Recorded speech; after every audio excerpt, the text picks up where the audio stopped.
வணக்கம். இன்றைய தினம் 22 மே 2024. டைம் வந்து 9:30 ஆகுது.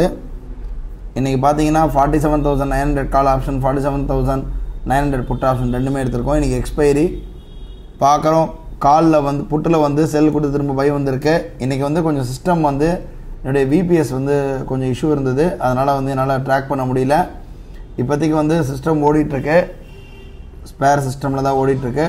இன்றைக்கி ட்ரேட்ஸ் வந்து கொஞ்சம் வந்து மாறுதல் இருக்கலாம். இப்போதைக்கு 1000 rupees கிட்ட ப்ராஃபிட் இருக்குது. டைம் வந்து கரெக்டாக மணி 5 மணி ஆகுது. இங்கே பார்க்குறோம் 47,900 புட் ஆப்ஷனில் வந்து நல்ல ஸ்பைக்கெல்லாம் கொடுத்தது. அதே போல் கால் ஆப்ஷன்லேயும் வந்து எந்த விதமான மூவ்மெண்ட் இல்லாமல் கீழே க்ளோஸ் ஆச்சு. புட் ஆப்ஷன் மட்டும்தான் பயங்கரமான ஸ்பைக் கொடுத்துச்சு. ஆக்சுவலாக இன்றைக்கி வந்து பார்த்திங்கன்னா கொஞ்சம் சிஸ்டம் எனக்கு என்னுடைய விபிஎஸில் வந்து கொஞ்சம் இஷ்யூ இருந்தது, அதனால் காத்தாலே ஒரு டார்கெட் அச்சீவ் ஆச்சு. திரும்ப அதுக்கப்புறமா ரெண்டாவது தடவை வரி எடுத்திருக்கு. ஏன்னா 2.55 ஒரு புட் ஆப்ஷன் வந்து திரும்ப ரெண்டாவது தடவை டார்கெட் கொடுத்தது. ஓவரால் வந்து நமக்கு இன்றைக்கி வந்து ப்ராஃபிட்டில் தான் முடிஞ்சுது. எனிஹோ நமக்கு ஓவரால் நமக்கு 2,740 ரூபா கிட்ட இன்றைக்கி ப்ராஃபிட் புக் ஆச்சு. நாளை வந்து ஒரு புது ட்ரேடில் சந்திக்கலாம்.